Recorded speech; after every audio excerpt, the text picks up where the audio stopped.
What do you do when the monster you created stops listening to you? Paul Heyman has seen it all: Brock, Roman, the rise and fall of empires. But when Solo Sikoa pinned Jacob Fatu clean, he didn't celebrate. He didn't even blink.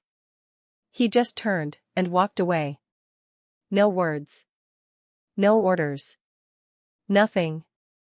Because for the first time, Solo didn't need him. No backup. No bloodline. No voice in his ear. And that silence? That wasn't respect. That was a warning. Subscribe now, because when Heyman steps back, it means someone's about to step over him. What do you do when the monster you created stops listening to you? That's not just a wrestling storyline. That's a warning shot. That's a throne beginning to shake. And on that night, Night of Champions, when the lights were brightest and the stakes couldn't have been higher, we didn't see the birth of a new champion. We saw the collapse of an empire. Because when Solo Sikoa pinned Jacob Fatu clean in the center of the ring, no interference, no tricks, no Heyman whispering commands into his ear, something snapped into place. And something else? Snapped in half. Paul Heyman, the mastermind of monsters, the mouthpiece of power, didn't smile. Didn't raise a hand. Didn't even pretend to gloat. He just turned his back. And walked away. Not in celebration. Not in defeat. But like a man who just realized, he's no longer necessary. Let's rewind for a second, not to the match. Not even to the build-up. Let's rewind to what Paul Heyman has always represented. Power. But not the loud, in-your-face kind. Not brute strength. Not ego-driven title runs. Heyman's power is the kind that creeps. It's influence. Persuasion. Pulling strings in the dark while others fight in the spotlight. Brock Lesnar? That was Heyman's wrecking ball. CM Punk? Heyman's rallying cry. Roman Reigns? The tribal chief. Engineered and presented to the world through the calculating lens of Heyman's mind. And Solo Sikoa? He was supposed to be the enforcer. The insurance policy. The quiet one who stood behind the architect and did the damage so the bosses didn't have to get their hands dirty. But there's a problem with building a soldier to do your bidding. Eventually, the soldier stops asking for permission. Nobody, and I mean nobody, expected Solo to beat Jacob Fatu clean. Not fans. Not critics. Not even the Bloodline's own supporters. Why? Because Jacob Fatu isn't just a debuting star. He's a wrecking machine with a legacy of violence and destruction that precedes him. His arrival wasn't just hype. It was prophecy. Fatu was supposed to be the new kingpin, the next chapter in a family saga already drenched in gold and betrayal. And Solo? Solo was the workhorse. The background muscle. The dude who hits hard but isn't handed the keys to the kingdom. But that night, keys changed hands. The ring told the truth. The pinfall sealed it. Clean. No interference. No backup. No Roman saves the day. No Heyman barking from the corner. Just one man standing tall, and another man, Paul Heyman, standing absolutely still. In wrestling, silence can be louder than any promo. And Paul Heyman, arguably the greatest talker this industry has ever known, had nothing to say. That's the part that stuck with people. Not Solo holding the title high. Not the ref raising his hand. Not even the disbelief on Fatu's face. It was Heyman's face. A mask of stunned neutrality. No nod of approval. No whisper of strategy. No smirk. Just a long look at Solo. And then he turned his back and walked up the ramp. What does it mean when the puppeteer lets go of the strings? What does it mean when the puppet keeps moving anyway? This wasn't just a win. It was a message. Let's be clear. Wrestling fans know how to read between the lines. This wasn't just a surprise win. This was surgical. This was a message to every Bloodline member, past and present: Solo doesn't take orders anymore. Not from Roman. Not from Jimmy. Not from Jay. And sure as hell not from Paul Heyman. The silent enforcer has become the storm. Think back to Solo's debut. The look in Roman's eyes when he first aligned with the younger brother. The calculated trust. The unspoken belief: he'll be loyal. He'll be useful. But loyalty fades. And usefulness? Well, that runs out fast when the student becomes the executioner. WWE has had betrayals before. Shocking upsets. Double crosses. Power plays. But this? This wasn't a betrayal. It was worse. It was irrelevance. Paul Heyman wasn't turned on. He wasn't attacked. He wasn't dismissed. He was outgrown. That's what makes this moment so dangerous, and so tragic. Because Heyman's entire brand is about control. The illusion of choice. The idea that behind every match, every promo, every power move, he's the one pushing the buttons. But on this night? The buttons didn't matter. Solo pressed his own. And that's the real shock. So, here's the question everyone's afraid to ask out loud: if Solo doesn't need Heyman, who does he answer to? Nobody? Then what happens when that kind of power, raw, unfiltered, unchecked, starts calling its own shots? We've seen what happens when Heyman guides destruction. But what about when he just watches it happen? The silence isn't respect. It's a warning. Heyman didn't speak, not because he was in awe, but because he knew he just lost control of a weapon he helped build. And now that weapon is pointed at everything. This isn't just about Solo versus Fatu. This is about power. Loyalty. Identity. This is about a faction that dominated WWE for years, showing the first real cracks that can't be patched up with a promo or a backstage meeting. This is about a storm forming with no one left to command it. And Paul Heyman? For the first time in a long time, he's not in charge. So if you think this was just a twist in a long storyline, think again. This was the moment the story rewrote itself. Because when Paul Heyman walks away without saying a word, history tells us one thing: the war is no longer about who holds the mic. It's about who doesn't need it. When Paul Heyman enters a room, he doesn't need to speak to dominate it. His very presence carries weight. The kind of weight that only decades of backstage power, courtroom-level persuasion, and real-world consequences can give you. He doesn't lift a finger, and yet entire careers rise and fall based on his whisper. Paul Heyman isn't just a manager. He's not just a wise man. He's an architect. The kind that doesn't just build empires, he engineers dynasties, manipulates futures, and rewrites legacies. From the moment he put a mic to his mouth, he shaped the WWE landscape in ways that even the biggest stars can't always see until it's too late. To understand what makes Solo Sikoa's independence so dangerous, you first have to understand the blueprint Heyman has always followed. Because this wasn't the first time Heyman built a monster. But it may be the first time the monster burned the blueprint and rewrote the ending. Let's rewind the clock. Before there was the Bloodline, before the Usos held both tag titles, before Roman Reigns claimed the mantle of tribal chief, there was another name synonymous with destruction: Brock Lesnar.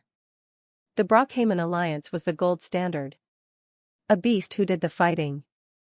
A genius who did the talking. Together, they became one of the most feared duos in modern wrestling. Lesnar didn't need to say a word, because Heyman said everything, and more. He built mystique. He framed Lesnar as a once-in-a-generation athlete, someone whose presence alone made the ring shake. But even then, it wasn't about Brock's brute strength. It was about Heyman's control. He controlled the perception. The fear. The timing. Brock swung fists, but Heyman set the calendar. That's what made him dangerous. He could make you relevant, or irrelevant, with a sentence. Then came CM Punk. Different mold, same strategy. Punk was the voice of the voiceless, but when he aligned with Heyman, he became something more. He became untouchable. Not because Heyman fought his battles, but because he anticipated them. He knew how to light the fire, when to fuel it, and when to let it burn. Paul Heyman doesn't just pair with talent. He infiltrates them. Understands what they're missing. And becomes it. So when Roman Reigns returned from hiatus in 2020, angrier, leaner, meaner, and aligned with Heyman, it wasn't random.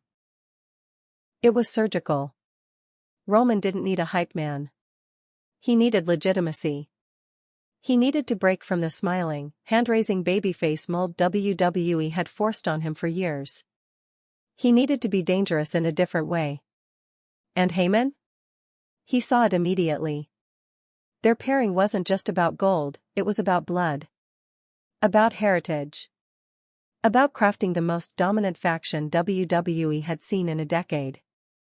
It was about the bloodline. The bloodline wasn't just a stable. It was a statement.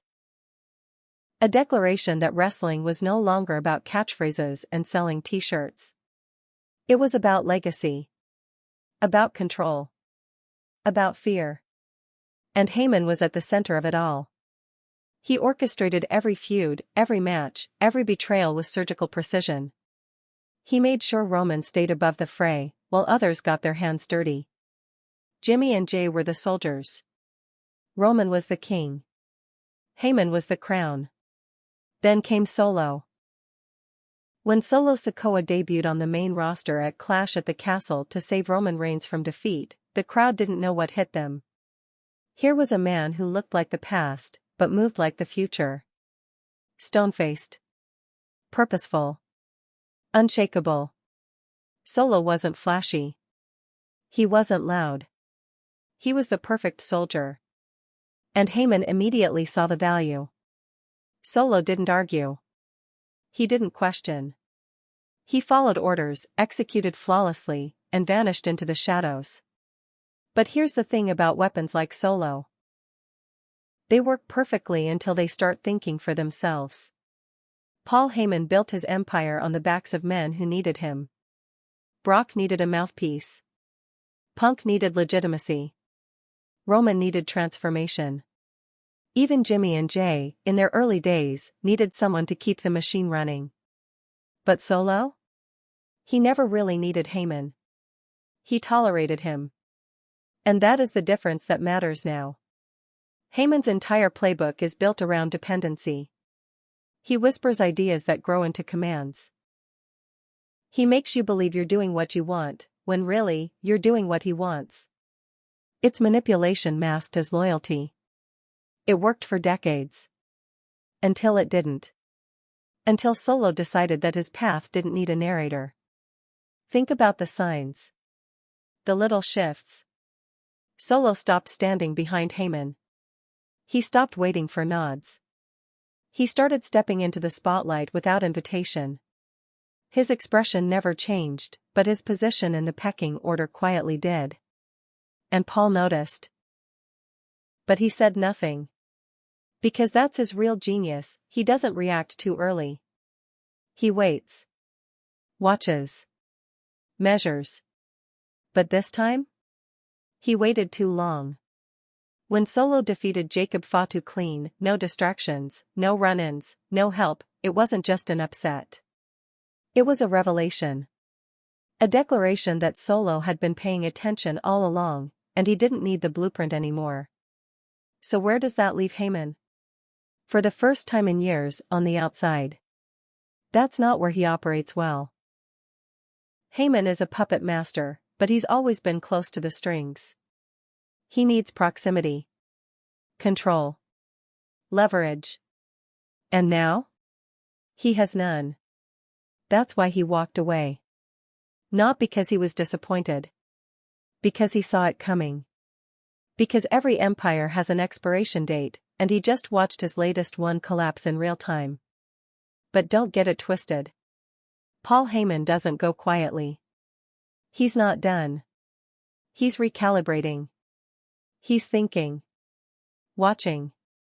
waiting again. But this time, it's not about building something new. It's about figuring out how to survive what he created. Because when the monster no longer takes orders, the architect has two choices: run or prepare for war. And if history tells us anything about Paul Heyman, it's this: he doesn't run. But that doesn't mean he's ready. Not for Solo. Not for what's coming next.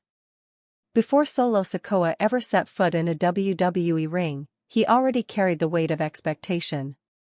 Not from fans, but from blood. He wasn't just another Samoan wrestler. He was a member of the Anoa'i dynasty, a family tree that's rooted deep in the very soil WWE stands on. Names like Rikishi, Umaga, the Usos, Roman Reigns, they aren't just relatives. They're pillars of wrestling history. And Solo? He was supposed to follow in their footsteps. But he didn't. He made his own. From the moment Solo Sikoa debuted in NXT, there was a noticeable difference. He didn't smile. He didn't pander. He didn't come out with flashy gear or crowd-pleasing gimmicks.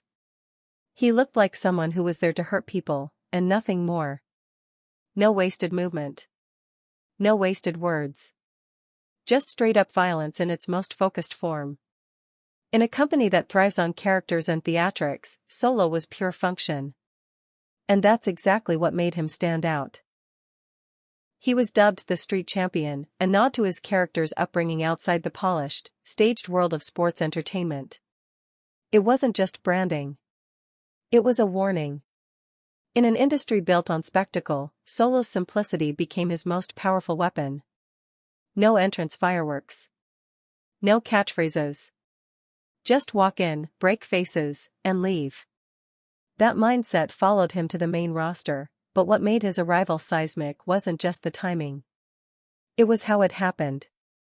Clash at the Castle. Cardiff, Wales. Drew McIntyre is seconds away from dethroning Roman Reigns in front of a red-hot crowd. The place is ready to explode. The era of the tribal chief looks ready to crumble. Then, out of nowhere, Solo Sikoa interferes. Costs McIntyre the match. Saves Roman's reign. He wasn't announced. No vignette. No teaser video. Just sudden, absolute impact. It wasn't just a debut. It was a declaration. Solo didn't walk through the door. He kicked it off the hinges. And just like that, he was blood. Not just in a biological sense. In a strategic sense. Roman brought him in as the insurance policy, a silent fixer to clean up messes and apply pressure when things got messy. To the fans, it looked like the family was growing stronger. But behind the scenes? The dynamic had already begun to shift. Solo was different from Jimmy and Jay. The Usos thrived on energy and flash. They were emotional, reactive. Loyal, but not always obedient. Their story was one of brotherhood tested by ego. Solo had no such complications. He didn't speak unless asked to. He didn't react. He just obeyed. At first. Week after week, Solo played the role of the enforcer perfectly. He handled Kevin Owens. He put down Sami Zayn. He even got in the face of legends without blinking. The fans noticed. Commentators noticed. Even Heyman noticed. But Roman? Roman started to depend on him.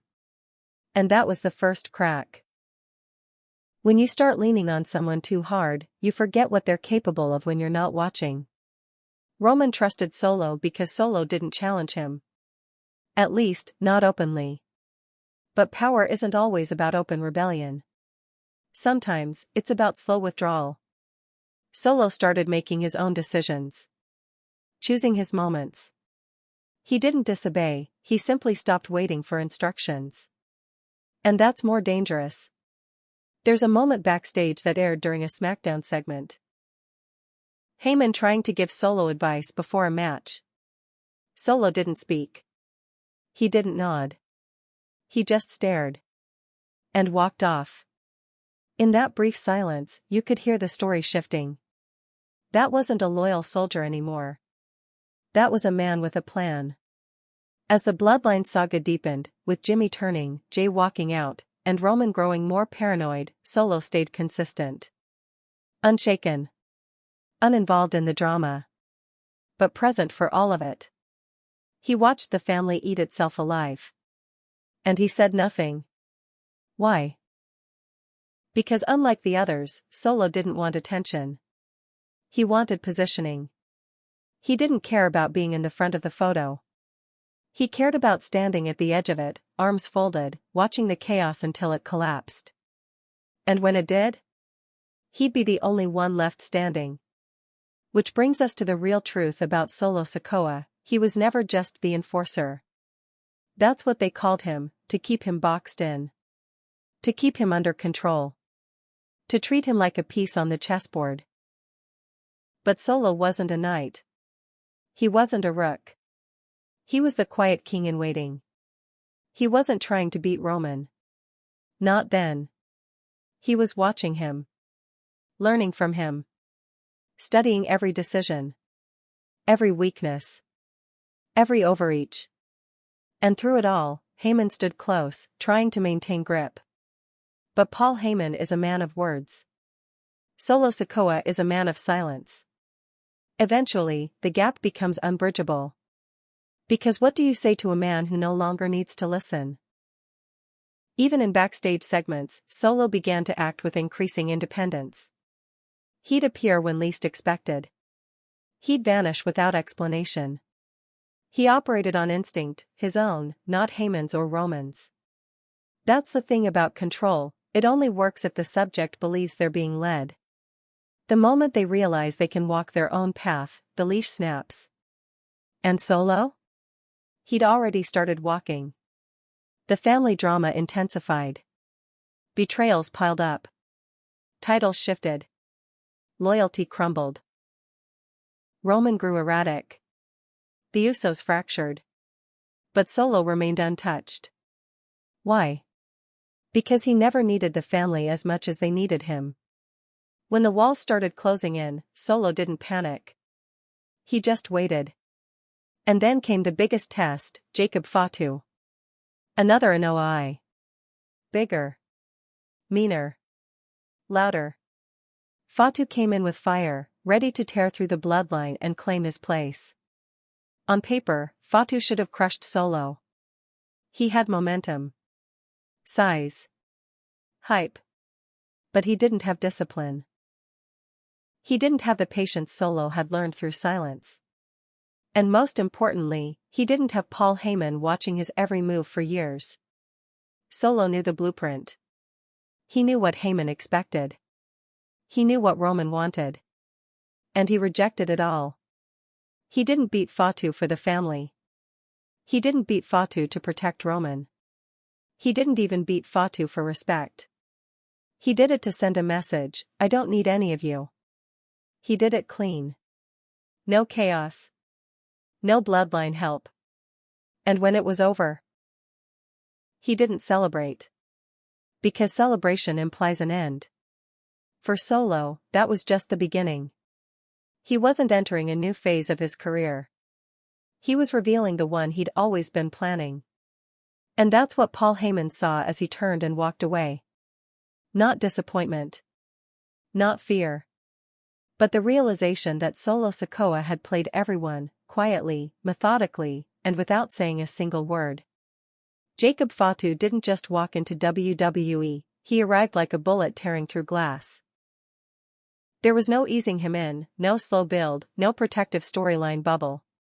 He came in like a force of nature, fully formed and fully furious. And from the moment he stepped onto WWE soil, one thing was crystal clear: he wasn't here to play the long game. He was here to take over. Before we even get to Night of Champions, before the shock of that final pinfall, we need to understand exactly what Jacob Fatu represents. Because this wasn't just a new face being added to a storyline. This was a wrecking ball smashing into the side of the bloodline, and everyone knew it. Let's rewind to his pre-WWE days. Jacob Fatu wasn't molded in the WWE Performance Center. He was battle-hardened elsewhere, most notably in MLW, Major League Wrestling, where he reigned as World Heavyweight Champion for over 2 years. Not weeks. Not months. Years. In MLW, Fatu was a one-man extinction event. Nobody had an answer for him. He didn't just beat opponents, he erased them.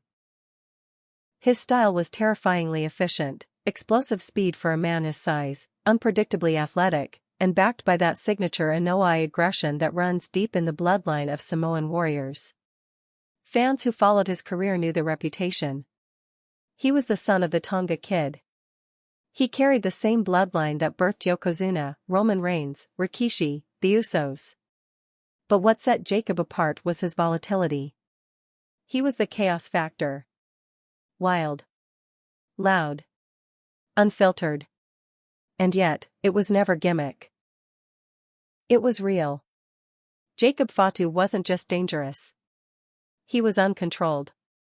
So when rumors began swirling about his potential jump to WWE, the internet erupted.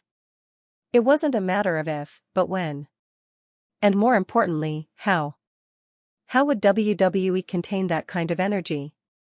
The bloodline seemed like the obvious answer. On paper, it made perfect sense. Bring Fatu in as a nuclear weapon. Reinforce Roman's throne. Stack the deck even higher. With Solo as the quiet destroyer, and Fatu as the unpredictable berserker, the faction would be untouchable. But the moment he arrived, you could feel it. Fatu wasn't coming in to support the throne. He was coming to flip it. His debut segment said it all. He didn't bow. He didn't pledge loyalty. He announced himself with carnage, storming through security, flattening everyone in sight. He didn't walk in to join the bloodline. He stormed in to question its leadership. And that's the thing about alpha males, there's only room for one at the top. Jacob Fatu doesn't fall in line. He doesn't take orders. He doesn't wait his turn. So when he stared down Solo Sikoa, it wasn't just a tease. It was inevitable. The match didn't need months of build-up. The moment they locked eyes, fans already knew, this wasn't about family. This was about dominance. Fatu's presence challenged everything the bloodline had built. Roman Reigns was on the shelf, managing his empire from the shadows. The Usos were fractured, each dealing with betrayal fatigue. Heyman was barely holding the pieces together. And in walked Fatu, undeniably powerful, fully independent, with no interest in legacy politics. He was family, yes. But not in the way that meant tradition or loyalty. He was the kind of family that reminds you blood can also stain. Behind the scenes, insiders whispered that Fatu's arrival had long been planned. WWE had kept eyes on him for years, waiting for the right moment. And when they pulled the trigger, they gave him no leash. No restrictions. They knew what they were doing. This wasn't just an addition to the bloodline story. This was a threat to it. And Solo? He saw it instantly. Because Solo understood something nobody else did, Jacob Fatu wasn't coming to reinforce him. He was coming to replace him. It wasn't personal. It was instinctual. Animalistic. The moment Fatu stepped in, the pecking order was disrupted. There could only be one apex predator in that faction, and Solo wasn't about to step aside. In the lead-up to Night of Champions, things moved fast. The tension was visual, not verbal. No long promos. No need for weeks of storytelling. This wasn't a story. It was a collision course. Fatu made his WWE in-ring debut on SmackDown, flattening his opponent in under 3 minutes with a moonsault that shouldn't even be physically possible for a man that size. It sent a message: his MLW dominance wasn't a fluke. He was just getting started. Backstage, chaos followed. Fatu walked like he owned the place. No respect. No deference. He brushed past Heyman like he didn't exist. He stared down Jey Uso like he was invisible. He bumped shoulders with Solo Sikoa without blinking. And Solo didn't move. That's when it became real. Two men. Same blood. Same legacy. Same mission. But only one of them was leaving with that title. Fatu's interviews were brief and to the point. He wasn't here to make friends. He wasn't here to fall in line with any tribal pecking order. He was here because he should have been here all along. There was resentment in his tone. Because Fatu didn't forget that he was passed over when the bloodline was formed.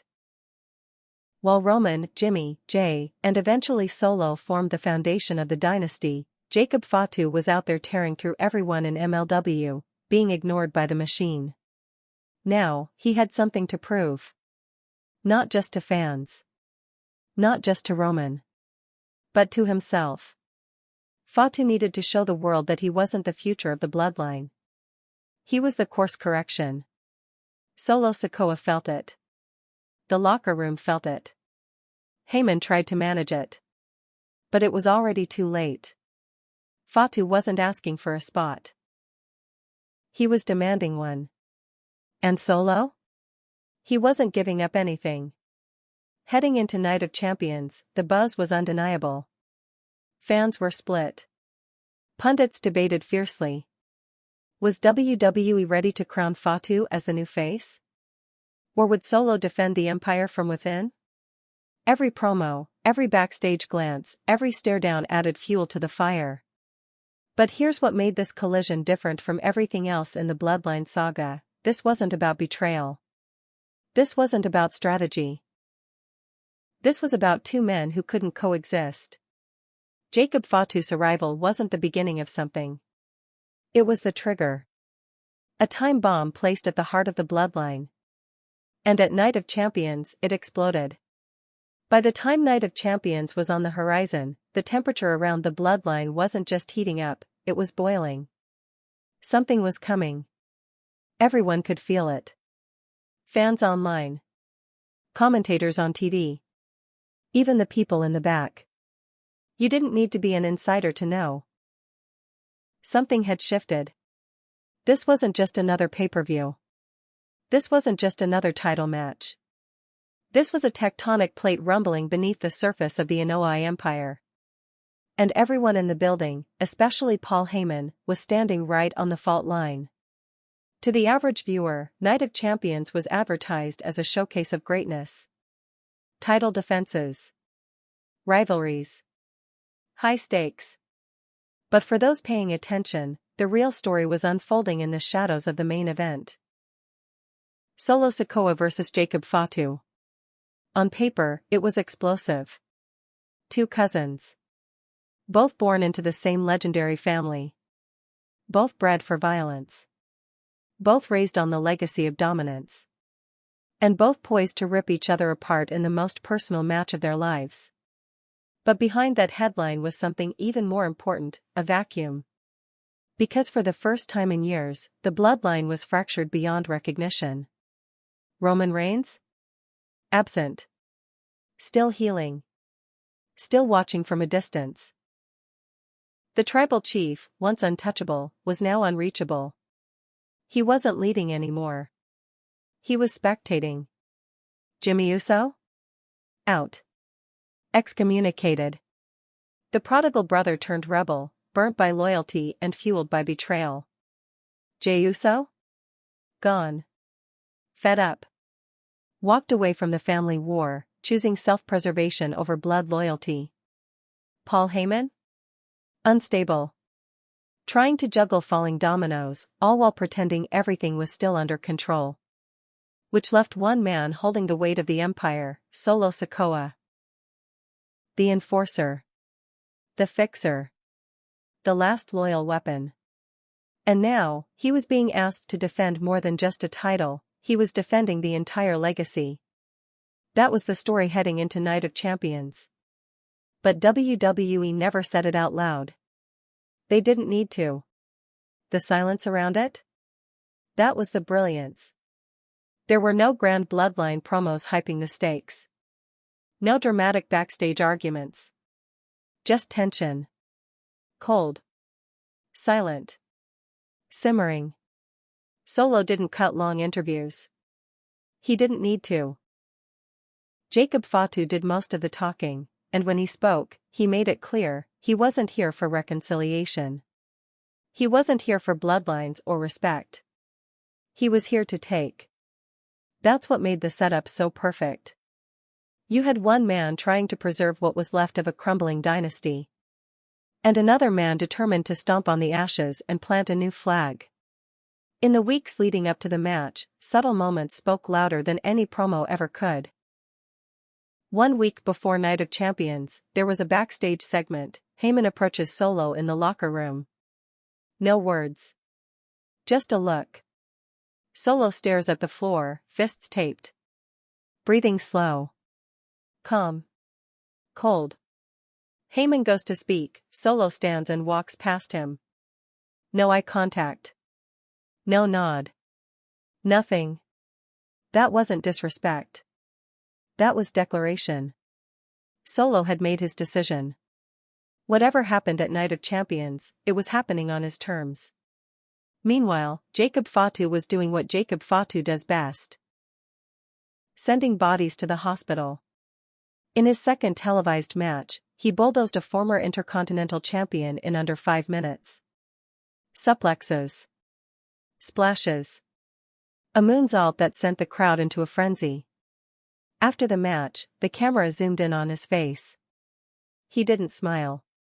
He looked into the lens and said, Solo. One of us walks out. One of us doesn't. No flair. No act. Just truth. That was the energy heading into Night of Champions. The marketing team didn't have to say this is war. It was already written on the faces of the combatants. Fans on social media didn't know what to expect. Was this a passing of the torch? Was Fatu coming in to replace Solo as the enforcer and inject new blood into the faction? Or was Solo going to re-establish himself as the last true soldier of Roman's empire? Pundits had their theories. Some believed Heyman would interfere. That he'd help Fatu win to begin a new era, one he could still control. Others predicted a double turn. Solo becoming the new tribal chief, with Fatu falling in line afterward. But the reality was much colder. No one saw what actually happened coming. And part of the brilliance was how quiet WWE kept it. No vignettes. No blood oaths. No family powwows. Just a date. A time. A ring. And 2 men about to fight not just for pride, but for position. The production team leaned into it perfectly. The promos leading into the event had a stripped-back aesthetic. Minimal graphics. Low music. Black and white footage of the 2 men training.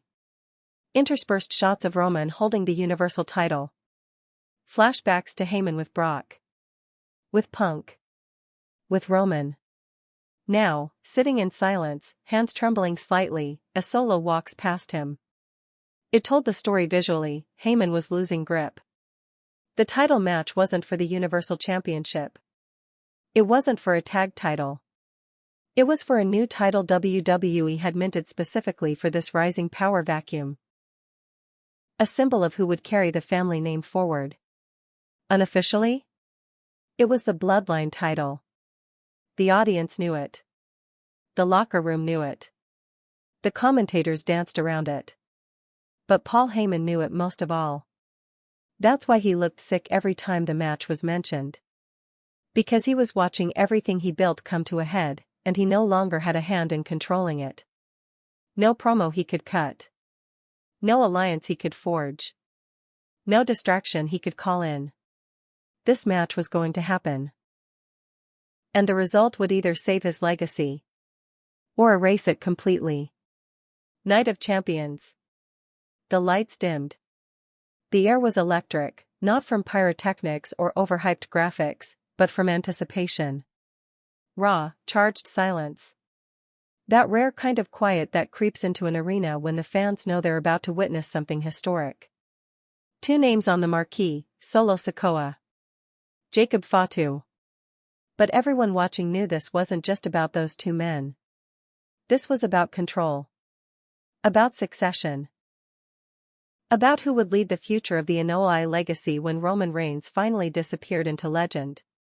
And standing at ringside, caught between those two rising stars, was Paul Heyman, silent, pale, and utterly powerless. The bell rang. And just like that, everything changed. The two men didn't charge at each other. They didn't lock up right away. Instead, they circled. Measured. The audience buzzed with anxious energy, waiting for that first violent collision. Solo stood calm, his expression unreadable. Fatu paced like a caged animal. And then, suddenly, explosion. Jacob Fatu lunged, swinging with unrelenting fury. Forearms to the jaw. A snap German suplex. A second one. The impact echoed through the arena. Solo staggered, but didn't fall. Instead of firing back, he absorbed the offense. That was the first surprise of the match. Solo didn't try to outmuscle Fatu out of the gate. He let Fatu unload. He wanted to feel everything. Fatu stayed on the attack. Corner splash. Belly-to-belly suplex. A standing moonsault. Pin attempt. 1. Kick out. The crowd popped, not because they thought Solo would lose, but because of the way he kicked out. Calm. Mechanical. No panic. Fatu slapped the mat in frustration. He dominated the first few minutes, but Solo wasn't cracking. He wasn't reacting emotionally. Heyman, standing just outside the ring, wiped sweat from his brow. He'd seen this before. Brock. Roman. Now Solo. The ones who stay quiet are the ones who plan deep. Solo turned it around. A thunderous clothesline stopped Fatu mid-sprint. Then came the body blows, hard, targeted shots to the ribs. Solo wasn't rushing. He was picking Fatu apart methodically. Spinning a runnage. 2 count. Solo didn't argue with the ref. Didn't even glance at Heyman. Just stood up and stalked Fatu like a predator. This was where the crowd realized Solo wasn't just reacting.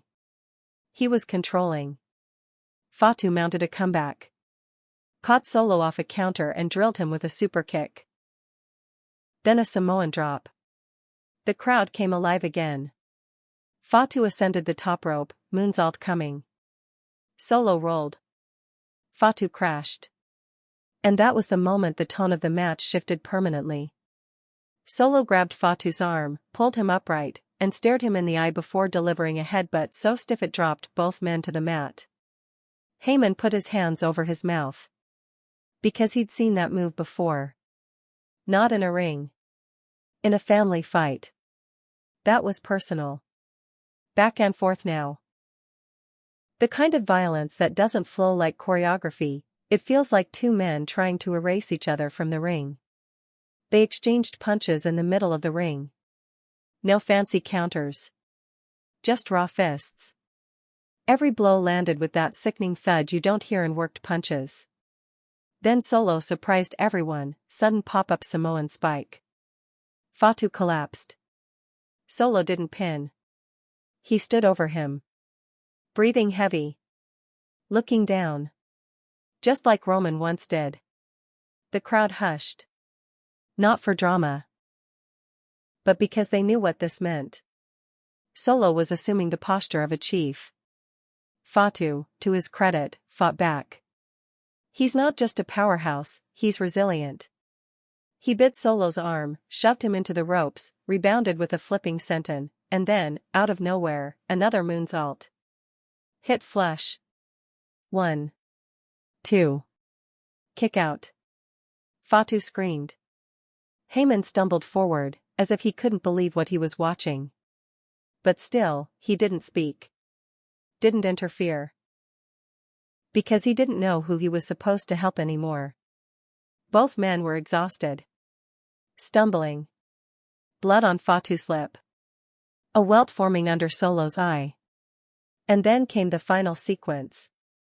Solo ducked a wild clothesline, countered with a sudden spinning solo slam.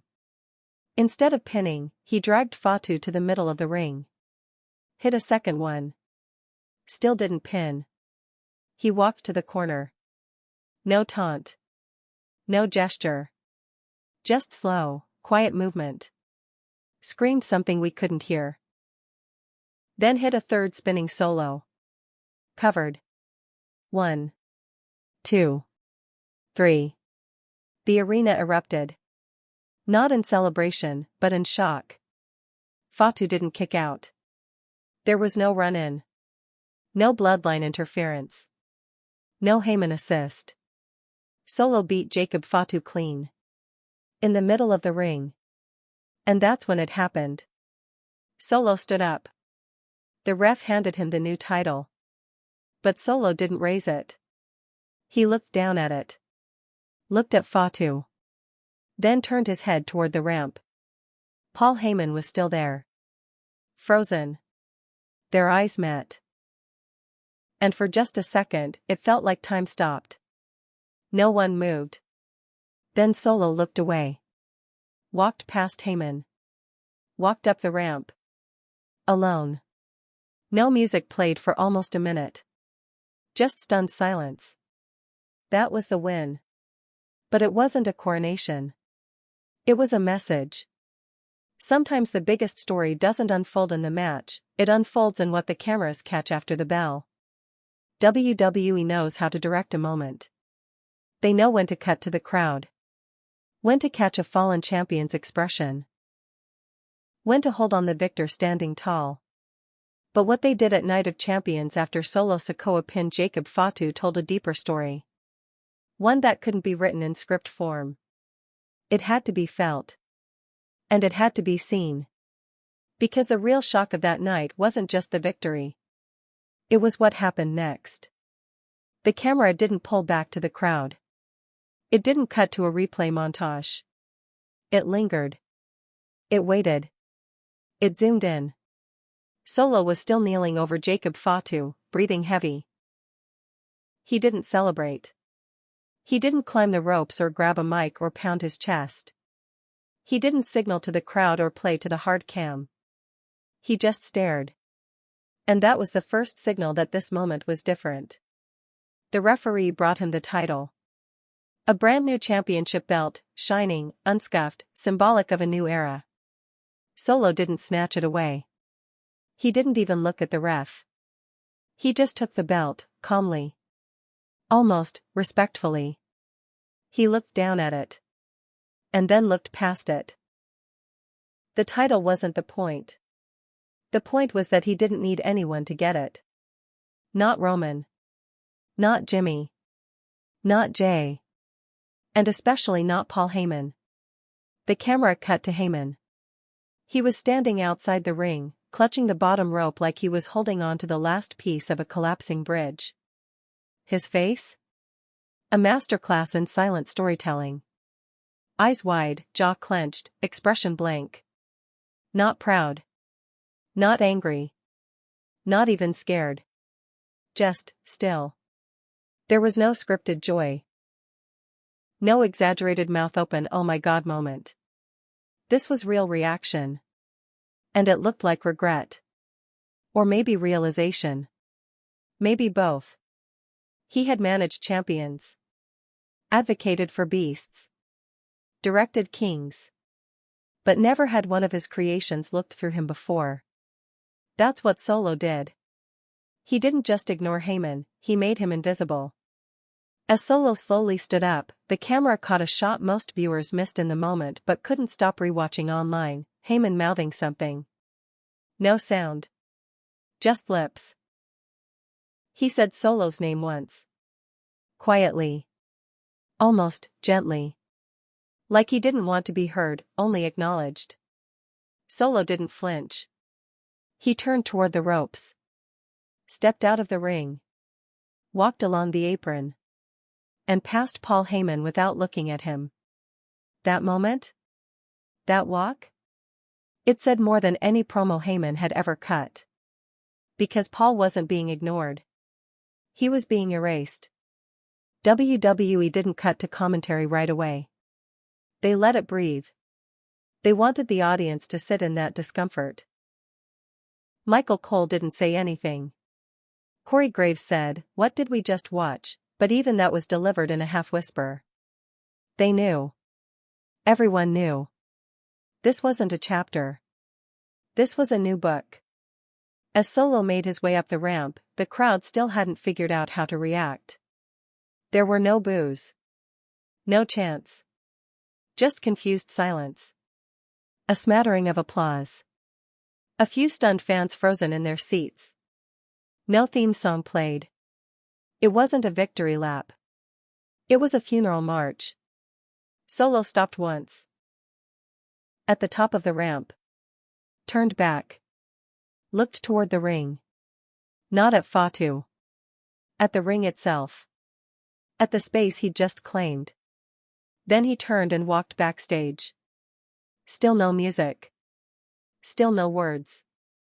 That silence? It hit harder than anything said all night. Back at ringside, Paul Heyman hadn't moved.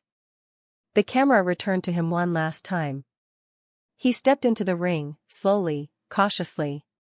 Like he was walking into a crime scene. He looked down at Jacob Fatu, still barely moving, laid out like a casualty. Then Heyman looked around. The ring ropes. The canvas. The belt still glinting on the floor. Everything he had helped build, and no one left to control it. He didn't call for help. Didn't speak to Fatu. Didn't demand Solo return. He just stood there. Like a man realizing he's no longer necessary. The production cut to black seconds later. No post-match recap. No interviews. Just darkness. But the internet lit up. Fans immediately went frame by frame through the closing moments. Uploads of Heyman's expression. Clips of Solo brushing past him. GIFs of that chilling silence. Social media threads analyzing body language, eye movement, lip reading. The consensus? Paul Heyman had just been phased out. Not in a loud betrayal. Not in a beatdown. But in something worse. A total, quiet dismissal. Because what do you do when the monster you built doesn't even need to turn around to let you know it's done listening? That's what the camera caught. And that's what made it legendary. In wrestling, noise is currency. Crowd pops. Ring announcers screaming names. Theme music blasting through arenas. Pyro exploding overhead. Every second is designed to be loud, bombastic, undeniable. So when a moment is silent in WWE, it doesn't mean nothing is happening. It means everything is. And at Night of Champions, after Solo Sikoa pinned Jacob Fatu clean, the silence wasn't an oversight. It was a weapon.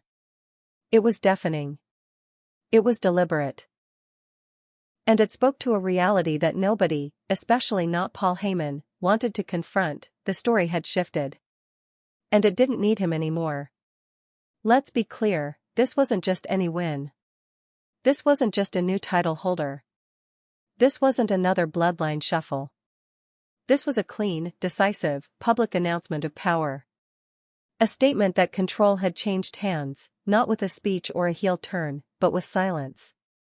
And that silence echoed far beyond the arena. The moment the broadcast cut to black, social media caught fire. Clips of Solo walking past Heyman without acknowledgement spread like wildfire. Frame-by-frame breakdowns of Heyman's expression circulated instantly. Memes were created, sure, but they weren't mocking. They were reverent. People felt that silence. Why? Because Paul Heyman has spent his entire career filling silence. He's the most celebrated talker in wrestling history. His promos are symphonies. He doesn't hype matches. He builds belief. He doesn't manage careers, he manipulates legacies. And for the first time in years, he had nothing to say. No reaction. No follow-up tweet. No backstage interview. Just a silent stare and a slow exit. Wrestling fans are smart. They know when something is scripted versus when something hits differently. And this hit differently. Reddit threads exploded with theories. Did Solo go off script? Was Heyman told to stay silent on purpose? Is this how he exits the story? But one comment kept getting upvoted, reposted, shared across platforms: when Heyman doesn't talk, you better start paying attention. And it's true. Silence is not Paul Heyman's natural state. He's the master of spin. Even in loss, even in betrayal, even in disaster, he's always found a way to frame it, control it, rewrite the narrative in real time. Think back to Brock Lesnar losing at WrestleMania. Or Roman Reigns being double-crossed. Or CM Punk walking out. Every time chaos erupted, Heyman had a microphone in his hand and a plan in his pocket. But not this time. This time, he was caught. Unprepared. Outmaneuvered. Irrelevant. And in the world of Paul Heyman, irrelevance is death. Behind the scenes, reports started surfacing. Backstage reactions. Sources saying that nobody knew exactly how Heyman would react on camera. That even some in production were told, just follow the moment. That's rare. WWE doesn't often give up control. But they did that night. Because they understood the value of letting a man like Heyman just react. And what he gave them wasn't a promo. It was a funeral. For an era. He stood at ringside like a man watching his throne get turned to dust. No interference. No plan B. No way to spin the outcome. Because this wasn't a swerve. This was a transfer of power. Solo Sikoa didn't just win the match, he removed the need for Paul Heyman. He didn't do it with a chair shot. He didn't do it with a betrayal. He did it by simply not looking back. And that, more than anything, is what sent shockwaves through the WWE universe. Because for decades, the question has always been, who's Paul Heyman guiding? Now, for the first time, the question is, who's ignoring him? That silence became the loudest part of the entire event. Commentators followed suit. On the next episode of SmackDown, they barely mentioned Heyman. No recap package. No sit-down interview. Just quiet avoidance. As if everyone backstage was waiting to see what Heyman would do next. But Paul? Still no words. He wasn't tweeting. Wasn't teasing. Wasn't reacting. And that's what made it so unnerving. Because Heyman doesn't go dark unless he's either broken or plotting. The silence wasn't just about defeat, it was about realization. He built the bloodline with Roman. He brokered trust between enemies. He orchestrated title runs, betrayals, war. And now? He watched the last loyal soldier evolve into something bigger than him.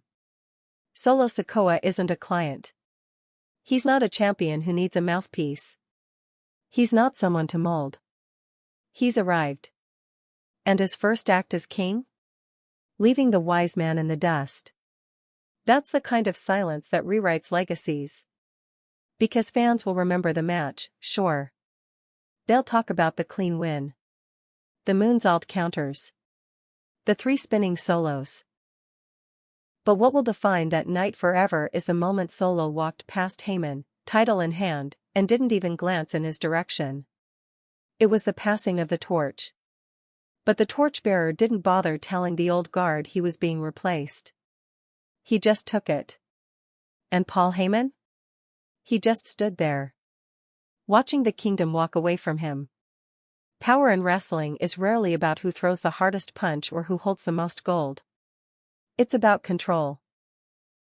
The ability to shape outcomes before the match even begins. To manipulate minds, bend wills, and orchestrate chaos so subtly that the victims think they made the choices themselves. Paul Heyman has made a career out of mastering that. He doesn't dominate with force. He dominates with influence, the invisible strings, the quiet nudges, the perfectly timed whispers. While others fight in the ring, Heyman wages psychological war backstage, behind podiums, and in the minds of those closest to power. So when Solo Sikoa beat Jacob Fatu clean and walked past Heyman like he didn't exist, it wasn't just a betrayal of loyalty. It was a rejection of control. And to Heyman, that's worse than losing everything. To understand how devastating that moment truly was, you need to understand how Paul Heyman operates. His entire existence in the wrestling world is built on being needed. Not for strength, not for speed, not even for strategy, but for direction. Heyman inserts himself as the guiding voice, the master tactician, the person who always sees the bigger picture. That's how he survived. That's how he won. Even when he lost. He doesn't attach himself to just anyone. He picks targets. He finds talent that can be manipulated, elevated, and branded under his guidance. He makes himself indispensable. Then he whispers. He whispered to Brock Lesnar. Took a monstrous NCAA heavyweight and turned him into the next big thing. Heyman wasn't the fighter. But he was the fear. The aura. The storyteller. He whispered to CM Punk. Took a rebellious loudmouth and added layers. Helped him weaponize charisma into cult status. He whispered to Roman Reigns. Rebuilt him as a tribal monarch. Not a people's champion, but a ruthless head of the table. That wasn't just a heel turn, it was a transformation. And Heyman was the one holding the scalpel. But Solo Sikoa? He didn't respond to whispers. And that's what makes him different. Solo never needed convincing. Never needed molding. He didn't come into the business looking for identity. He came in with his identity already carved into his bones. And Heyman tried anyway. At first, it worked, because Solo allowed it. He played the role. He stood behind Roman. He followed orders. He operated in silence, the kind Heyman could pretend he controlled. But Solo's silence wasn't obedience. It was observation. Heyman thought he was teaching Solo. But Solo was studying Heyman. Every tactic. Every manipulation. Every psychological playbook. Solo absorbed it all, and then, without fanfare, discarded the parts he didn't need. And now, the student doesn't just reject the teacher. He renders the teacher obsolete. That's not just disrespect. That's psychological dominance. Because Heyman isn't used to being dismissed. He's used to being feared. Even when his clients lose, his words still shape the narrative. He controls perception. Controls the fallout. But this time, there was nothing to spin. Solo didn't stab him in the back. Didn't publicly renounce him. Didn't scream into the mic. He simply stopped listening. And when you build your power around being the man with the plan, there's no worse punishment than realizing you're not in the plan anymore. That's what made the silence so brutal. It wasn't an oversight. It was a strategy. Solo understood that the loudest betrayal isn't always an attack, it's an erasure. And Heyman knows it. He can't reframe this moment. Can't rebrand it. Because to reframe something, people need to be talking to you. Looking at you. Asking questions. But no one's asking Paul Heyman anything anymore. The psychology of control only works when you have leverage, when the people around you still believe they need your guidance. Solo proved he doesn't. And the second that happened, Heyman lost all control. Not just of Solo. Of the story. Because that's the final layer of Heyman's psychology, he's not just a manager. He's a narrator. A self-appointed oracle of the industry. He controls how we remember things. But this? This slipped past him. This became a moment he didn't write. And that's why his silence hurt more than a super kick or a powerbomb ever could. It was the sound of a man who realized his voice no longer matters. Solo Sikoa didn't rebel. He didn't defect. He didn't burn the empire to the ground. He just walked past the architect without asking for directions. And in doing so, rewrote the blueprint.